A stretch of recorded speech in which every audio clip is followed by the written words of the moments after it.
Living Your Legacy Today Instead of Someday, episode 197. Are you ready to make your law firm a profit-generating machine that will free up your time and skyrocket your impact? With more than 2 decades of business growth experience and having proven that you can be successful while prioritizing your family and your impact, introducing the Profit with Law podcast. I am your host, the creator of the Firm Differentiator 10X Effect, Moshe Amsel. Well, hello and welcome to another episode of the Profit with Law podcast. I'm your host, Moshe Amsel, and today I wanted to talk about meaning, purpose, legacy, why you started your law firm in the first place, why you became a lawyer in the first place. What is the thing that you want to leave for your children, for your grandchildren, for the world around you, for your near dear friends, for anybody who crosses paths with you? What is the thing that you want them to know about you, that you want them to talk about when you are gone?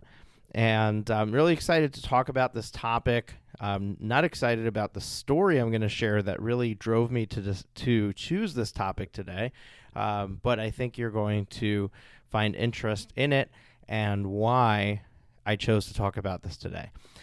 Before I do that, I'm just going to take a moment and cut to some words from our sponsors. Finding amazing employees is the toughest job for any business, and especially for a law firm. You deserve to be the law firm owner you've always wanted to be, but you can't get there without a great team.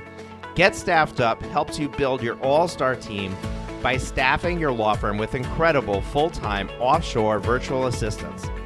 Work with Get Staffed Up to save money and your biggest resource, time, while they find you the best English-speaking VAs in the world. # delegate your way to freedom. Learn more at www.getstaffedup.com/VIP. As an attorney, you want to get more done for your clients while converting leads into new business. But your days are filled with drafting documents, meetings, court appearances, speaking with opposing counsel, and making sure no one falls through the cracks. This leaves you with little time to focus on your business. Meet Lawmatics, the most powerful client intake and marketing automation CRM built for the modern law practice. With Lawmatics, you can win more business, impress clients, and be more efficient. Go to www.lawmatics.com to book your personalized demo and learn how Lawmatics can help you grow your firm. Thanks to our sponsor, Smith AI. Smith AI is a superior virtual receptionist service for small businesses. They specialize in working with solo and small law firms. I discovered Smith AI a couple of years ago and was blown away by the range of services, which are available at a cost any attorney, even those of you in the smallest solo practice, can afford. Their friendly receptionists respond to potential clients in English or Spanish, screen and schedule new leads, and even take payment for consults. The best part is, they don't just handle these conversations by phone. They also have live agents and chatbots capturing leads on websites and via text message. If there's one growth hack to your practice, this is it. Smith's friendly gatekeepers can staff your front lines. They'll capture new leads while you work uninterrupted. You can finally have the peace of mind that while you're working, you're not missing out on future work. Plans start at just $210 a month for calls and $140 a month for chats. They even offer a totally free chatbot, so there's no excuse. Try Smith AI today and see for yourself why attorneys like Justy Nickel in Colorado say Smith AI receptionists are the secret to business growth and client happiness. Smith AI offers a free trial, and podcast listeners can get an extra $100 discount with promo code PROFITLAW100. That's PROFITLAW100. Sign up and learn more at www.smith.ai. Trust me when I say, don't let another day go by. Try Smith AI. And we are back. So many of you know this, many of you do not, because I don't share it all the time, but I do talk about it. I am a paramedic. As a matter of fact, at the time that I'm recording this episode, I'm actually working at the medic station. So sometimes I leave these solo episodes for last minute. Sometimes they're prepared well in advance. This is one of those last minute ones. I've been sitting on this topic over the last couple of weeks, deciding whether it was too new, too raw for me to talk about, for me to publicize, for me to articulate. But because we're going to learn some lessons from the story, I have chosen to talk about it sooner rather than later. So a couple of weeks ago, March 23rd to be precise, I picked up a 6-hour shift from 1 a.m. to 7 a.m. at our Medic 25 station, which covers the village of Spring Valley, New York. And I got into work, it was about 1:45 a.m., and within minutes of walking through the door, we heard on the police scanner that they were getting sent to a place called Evergreen Home for Adults in our area for suspected fire. And it became very apparent very quickly that this sounded like it was a legitimate call, a legitimate fire. Many fire calls are false alarms, and EMS does not typically get sent to a fire unless it's a real structure fire. So we're hearing this unfold, and we realize that we're going to be sent there any moment. We quickly get ourselves together, get into the truck, and start making our way over to the scene. Now, Evergreen Home for Adults is not a nursing home. It's not an assisted living facility, but it is a home for the adult population that is otherwise challenged in regular living. So typically a lot of mentally challenged people, some of them a little bit disabled physically, but mostly mental disabilities living in the facility. But the facility itself is an old structure built in the early 1900s, completely out of wood. And any time that we would go there, it was always one of those things that we looked at each other and said, man, we hope that there's never a fire in this place, because the hallways were narrow.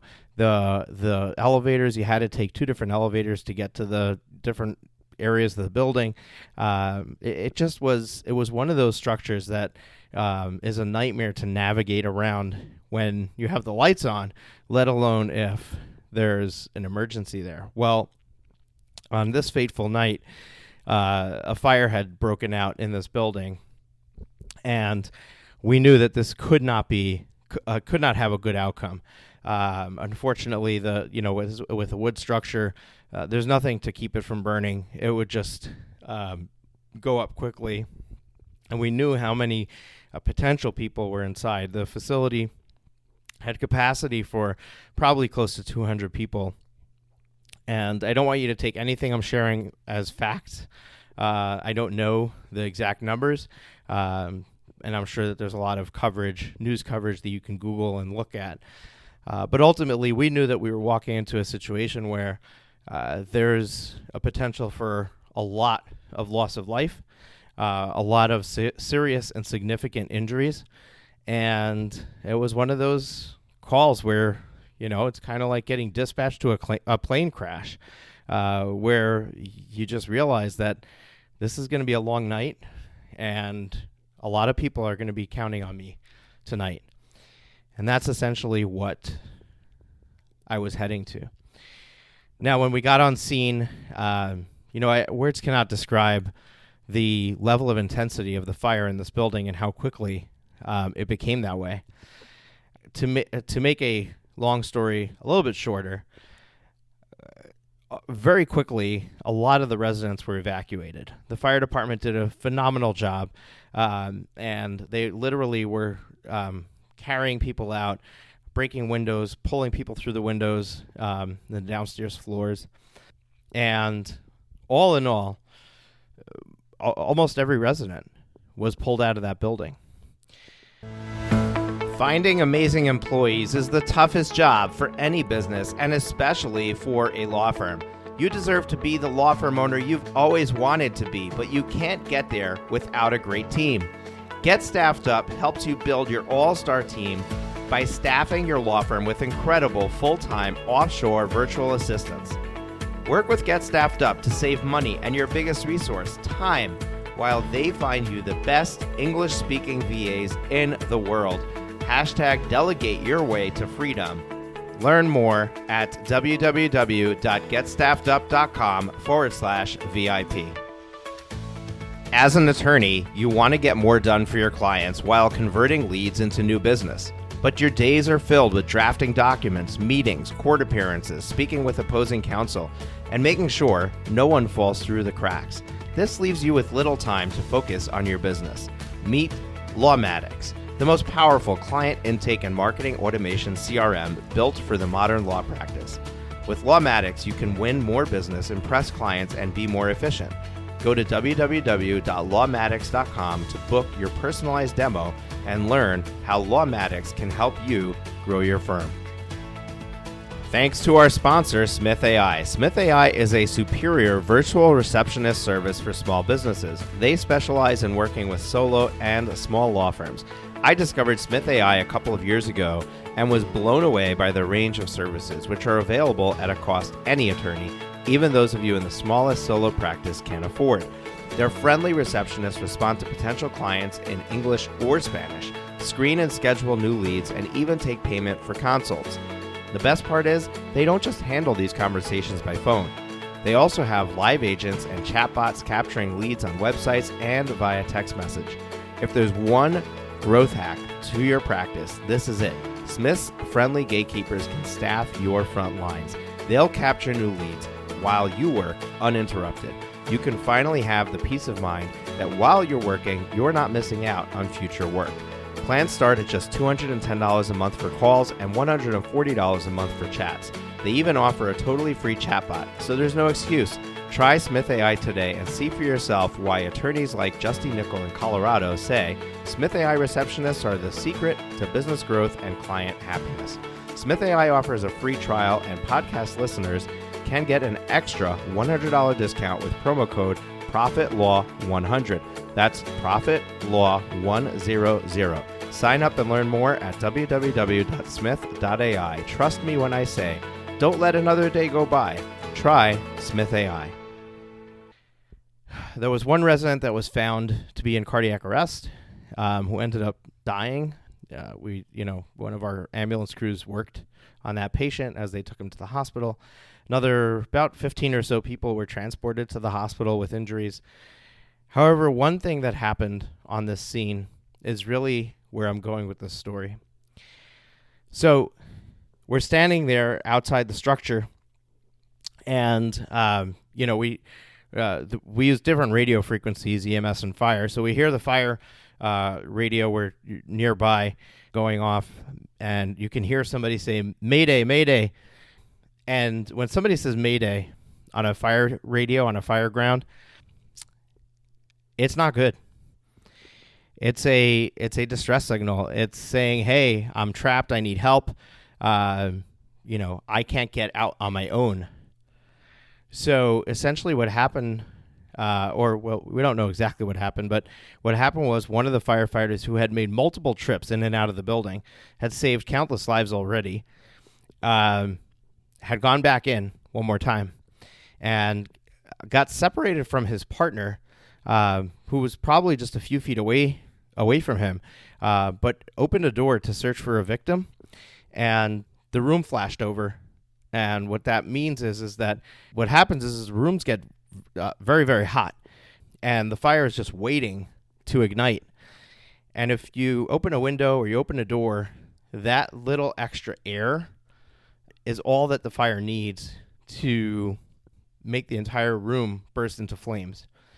A flashover can be extremely scary, can be deadly, but in this case, we don't know exactly what happened, but somehow it trapped him, and he could not get back out.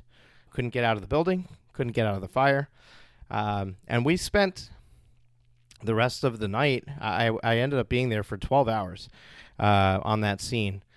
And, in the first 15, 20, 30 minutes, we're standing there, we're wondering if somehow miraculously he's going to be saved, or somehow miraculously he's going to come out.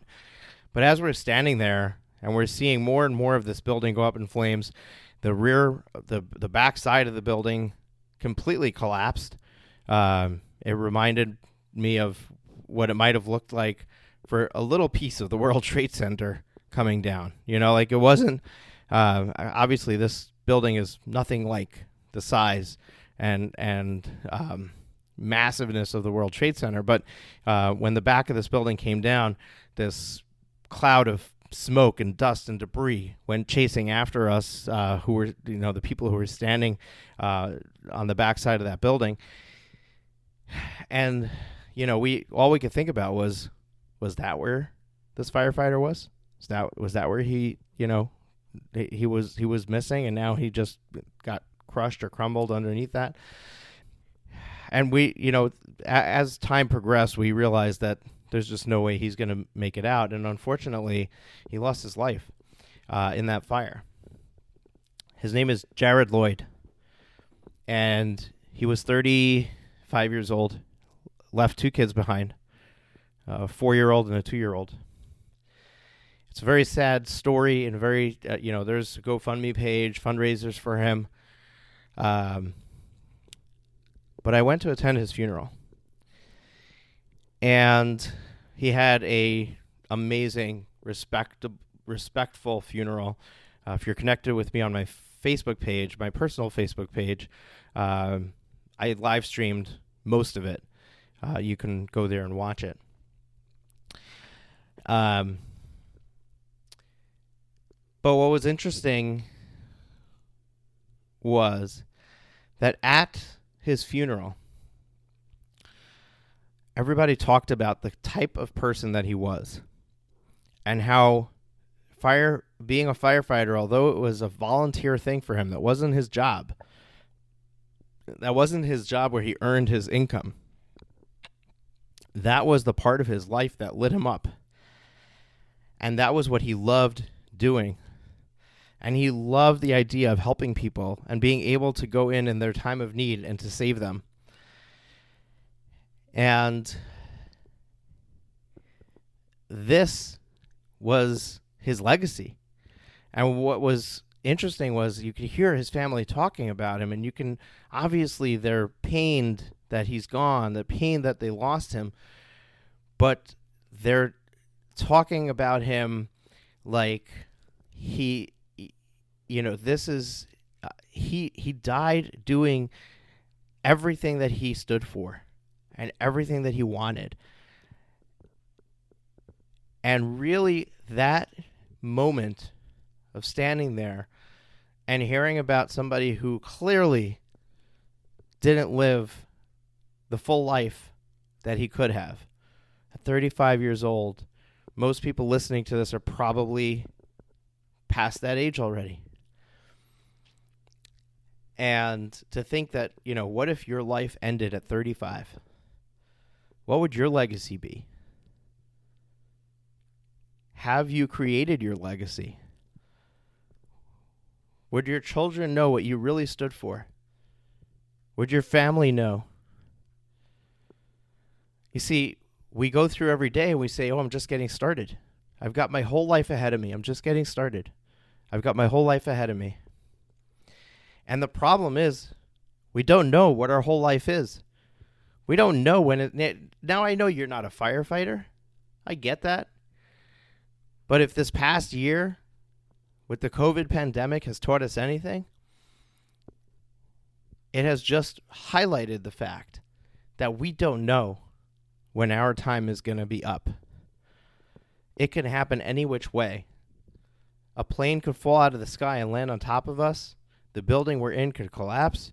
The car we're driving could be in an accident, or we could simply have a heart attack. Now, I'm not sharing this to scare you, and I'm not saying that you need to live every day like it's going to be your last, although it's probably not a bad idea to go by that mantra. But the reason I'm sharing this, and the reason why it really struck me as something that I needed to get behind the microphone and share this story with you for, is because just like in the last episode I talked about, the last solo episode, so last Tuesday, I spoke about happiness, and I spoke about how We can spend our whole life talking about one day I will be happy and trying to achieve happiness through our accomplishments. And what I want to talk about today is that we can spend our whole life trying to get to the point where we can create our legacy. And what we really need to be doing is living our legacy in the things that we do every day. Every action we take, every decision we make has to be entrenched in our legacy, has to be built around our legacy, has to be entirely driven by what we want our legacy to be. So I ask you to look deep down inside your soul, to really think about, why did I become a lawyer? Why do I have my law firm? Why did I choose the practice area that I chose? Are those things that are part of my legacy, are those things that I want to be known for? Are those things that light me up, that I go through every day, and I know that because I am going through every day doing this, I am building my legacy one day at a time in this process. If that's how you feel, if you're checking that box, then you're doing well. You're good. Keep doing what you're doing. But if not, you need to look at that. You need to embrace that. You need to recognize that a legacy is not something that you suddenly have at the end. The legacy is the thing that you are building every day, day in and day out. If you want to be known as a kind person, you need to be kind to everybody every day. Kindness doesn't just happen one day when you're ready to leave your legacy. If you want to be known as a giving person, you have to be giving, even when you don't have something to give. And I think that, sometimes when I share a lesson, often when I share a lesson, it's because I needed that lesson myself. It's because I took that lesson for myself. And now I'm sharing that with you because if I was able to learn from this, you probably can too. One of the books that I love to talk about all the time, share it here on the podcast multiple times, I'll share it now again, is a book called Living Forward by Michael Hyatt and Daniel Harkavy. And in Living Forward, there's an exercise where you write your own eulogy. And you go through that exercise to help you get clear on what it is that you want to achieve in this world. What is the legacy you want to leave? What is the thing that you want people to say about you? And what I'm going to challenge you to do is to go and do that exercise. Do the exercise of writing your own eulogy, and then figure out, how can I make sure that my daily actions are completely aligned with my eulogy, so that if I were to die tomorrow, or today, or whatever, if I were to die today, people will be saying this eulogy for me today, not one day in the future. And that is a challenge. That is a true challenge, to be able to make that happen. And it doesn't come by mistake. It comes through intention. Now, some of our attributes that we have we're not intentionally doing them in order to have a legacy, but we are intentionally doing them because that's what makes us who we are. And understand that our legacy is exactly that. It's who we are. So make a list of the things that you want to be known for. And if you don't want to be known for somebody who is very short-tempered, then learn to control your temper. If you don't want to be known for somebody who is stingy, then learn to be giving. And if you don't want to know for somebody who's always upset or unhappy, then learn how to be happy and spend all of your time being happy, being kind, being generous, being giving. And when you start doing that day in and day out, people will start noticing and people will start saying, wow, that person's kind. Wow, that person is generous. Wow, that person is giving. I'm not choosing these attributes for you. I'm just using examples. You have to choose your own. And you know what? If you want to be short-tempered and you're okay with that and you want that to be your legacy, then you can continue to be short-tempered. There's nothing wrong with that because that's who you are. And that's the legacy you're leaving. You just need to be okay with it. You just need to be intentional about it. You just need to know this is who I am and this is what they're going to say about me. This is what I'm teaching my children, my grandchildren, because they're going to look up to me. And they're going to say, what kind of person was he? And they're going to learn from that. So if I could leave you with one parting word on this episode, it's simply this. Don't spend your entire life creating a legacy that will one day be yours. Instead, create your legacy every day and continue your legacy that you created today when you wake up tomorrow. And with that, I'll see you guys on Thursday with our next guest interview. And I hope that you appreciated and enjoyed this topic. If you did, please take a moment, share this episode with a friend. Let somebody else hear it. Let somebody else hear the message in it. It might be the right moment. It might be the right set of words that they need to hear right now. And you'd be helping me by spreading the word of this podcast, which I hope is providing a ton of value to you. Take care. Enjoy the rest of your week. Thank you for tuning into the Profit with Law podcast. Your feedback is extremely valuable to us, as well as helping us reach more people with this valuable content. Please leave us a rating and review in your favorite podcast directory. Join us again next time when we are back with even more strategies to profit with law.